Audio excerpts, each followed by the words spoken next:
Assalamualaikum warahmatullahi wabarakatuh. I'm Norhidayah Fitriani, and this video is for my reviewing an English book for junior high school in Indonesia for 7th grade.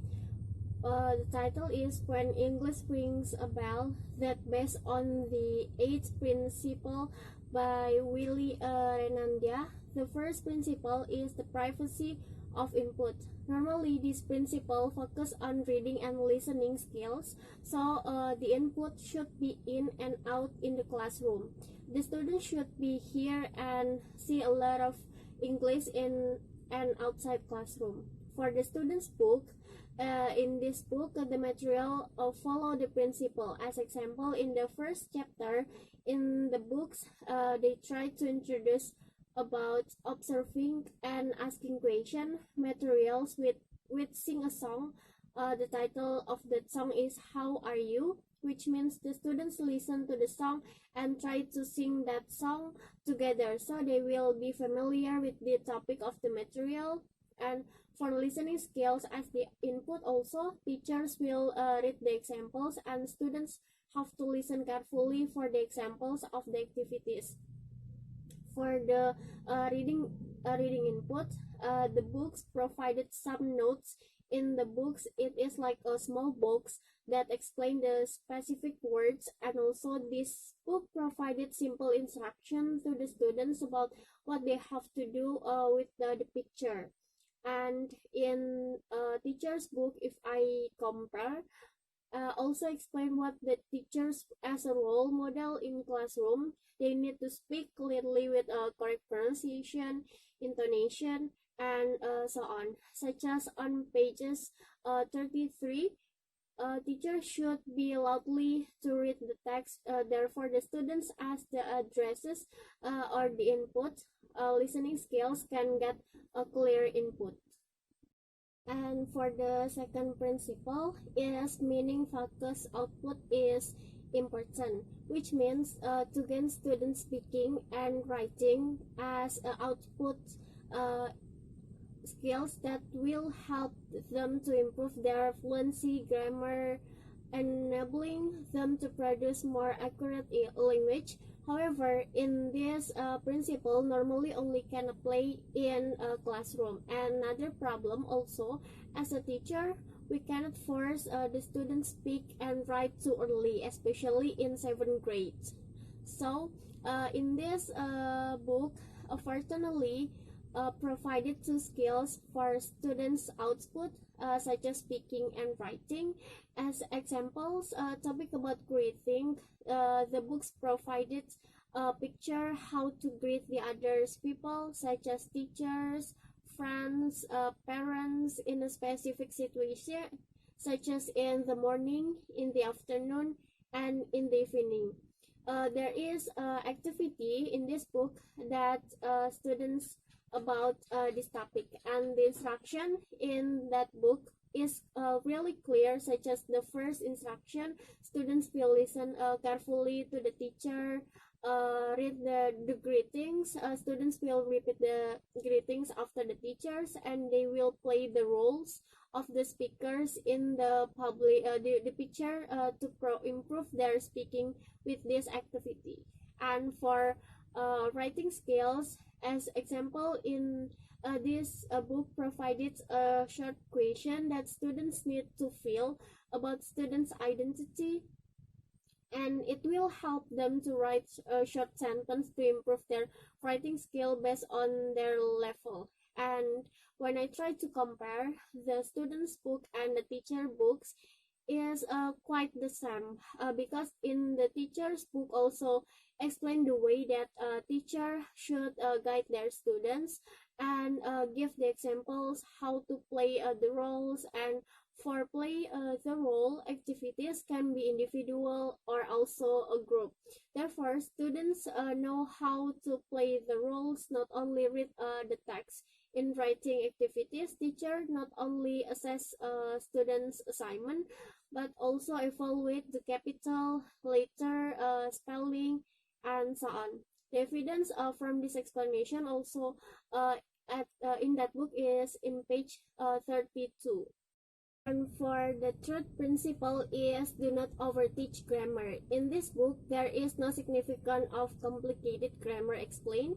This book only explained to be that related with the topics. That means this book not overteach grammar. As example, in the chapter 2, This Is Me, only explains several parts of basic grammar such as hello, my name is, I am a student of, I live in, I like, my hobby is or my hobbies are, and etc. Therefore, the book only explains easy grammar or basic grammar that is still related with the topics and the student's interest. In the teacher's book also explains several linguistic elements or structure that teachers need to mention in their teaching process, such as subject, pronouns, I, you, we, they, he, she, it, possessive pronouns, may, his, her, and so on, verb that related with simple present such as have and work. There is no specific grammar that also explained in this teacher's book. And for the fourth principle is focus on high frequency word. In students' book, in my opinion, I didn't find that book is focused on high frequency word. I think the reason is because on these books designed for beginner learners, the word that I found in this book only used for different situation, not in different contexts.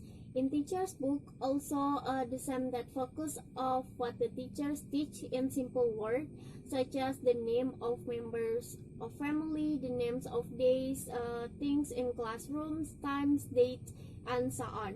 Because the focus of this book for beginners, so that's why the book didn't explain the same word that can use for different contexts. The word that often used for this book are relative for students and easy for them. The fifth principle, teach words in meaningful chunks. In students' books, I only can find a little chunk such as nothing, schoolyard, very large, it's big enough, and etc. In teacher's book, I cannot find that teachers teach words in meaningful chunks. In teacher's book, I only find several words that teachers can teach, such as to be, am, is, are, some verbs like have, work for simple present tense, and several specific words that related with the each chapters in that book. The sixth principle, focus on fluency development. Based on what I already read, this principle focus on reading and listening skills. In the student's book, each chapters of this book also includes reading and listening. The teachers read the materials or some conversation, and the students need to listen the explanation. In teacher's book, also explain that teacher should read out loud to make the students understand about the word or sentence in the topic and know how to pronounce it. The teacher also need to consider the intonation, pronounce that word correctly. Therefore, students can get the best input and improve students' listening fluency.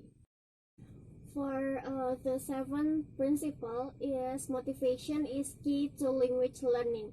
In students' books, there are several activities that motivate the students to learn English, such as in speaking skill, the activities are dance, role play with their friends, play games to remember English vocabulary, singing, and also it's like about month topic, and kind of those activities help students motivate themselves because they not only learn the theory but also practice how to pronounce the word correctly, how to memorize with games, learn the intonation with role play, and etc. It helps them not boring in classroom while teaching process and several tasks that is matched with students' level or their English skills. In teacher's book is also related with the student's book because in the teacher's book also explains several methods that teacher can do to help their students have higher interest and motivate to learn English, such as using PPP lesson, teaching learning circle, behavioristic, content-based learning, and so on. That the explanation very specific in teachers' books, so teachers can choose the best methods that they can use and also consider it with the time allocation, proposed media that available in that school, search of the materials, the topic about, and the situation that students have. If the teachers can choose the best methods and consider all of the aspects, students can increase their motivation to learn English. Good teachers can often lead to high students' motivation, which in turn drive students to become more enthusiastic, more engaged, and more committed to the learning process in classroom. The eighth principle, or the last principle, is amount and intensity of instruction go in a hand. In the student's book, the allocation time for instruction didn't take a lot of time, so that it still has have the intensity of time. It's only take like 10 until 15 minutes to give the examples and explain or read the instruction about the topic. In the teacher's book, the time is not optimal because teacher should taking the attendance list and rearranging furniture in classroom, and also to give the students assessment. Maybe this can take up substantial amounts of time, often reducing the intensity of instruction to give a lesson. In the teacher's book also explain how teacher should give the opening, introduce what the topics that the teachers will teach, and after that the students do their activities. In my opinion, these activities take like 15 minutes or even more. It based on what I find in this book, but we never know the reality in class. It can be more longer than 15 minutes. So it will waste the students' time and the intensity of learning English also. So that's all what explanation that I can say, or the review about two books, teacher's book and also student's book for 7th grades that I use, and also based on its principle. And I'm sorry if there's a lot of mistake with my pronunciation or grammar, and I hope you understand about this review. And wassalamualaikum warahmatullahi wabarakatuh.